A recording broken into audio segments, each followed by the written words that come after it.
Katika hatua ya kihistoria, Rais wa Jamhuri ya Muungano wa Tanzania, Daktari Samia Suluhu Hassan, amefanya uteuzi wa kuimarisha mfumo wa haki nchini kwa kumteua Jaji George Mcheche Masaju kuwa jaji mkuu mpya wa Mahakama ya Tanzania. Uteuzi huo umefikia baada ya msimu mzuri wa mageuzi chini ya uongozi wake. Kwa mujibu wa taarifa iliyotolewa leo na mkurugenzi wa mawasiliano ya Ikulu, uteuzi huu wa Jaji Masaju umefanywa kufuatia mapendekezo ya Tume ya Utumishi wa Mahakama.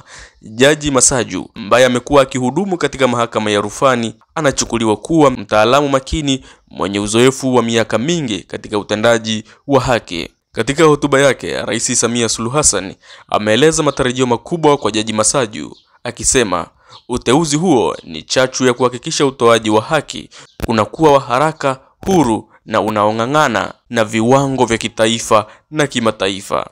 Na wategemea kutumia ujuzi na maadili ya Jaji Masaju kukamilisha mageuzi yaliyopo, hususan katika kuendeleza ubunifu wa matumizi ya teknolojia katika mahakama, alisema Rais wa Jamhuri ya Muungano wa Tanzania, Daktari Samia Suluhu Hassan. Haya yanajiri wakati Mahakama ya Tanzania inapoendelea kufanya marekebisho ya kimfumo. Miongoni mwa hatua muhimu na ujenzi wa majengo ya kisasa, ukuzaji wa mfumo wa tehama, teknolojia ya habari na mawasiliano, na kuimarishwa kwa rasilimali watu.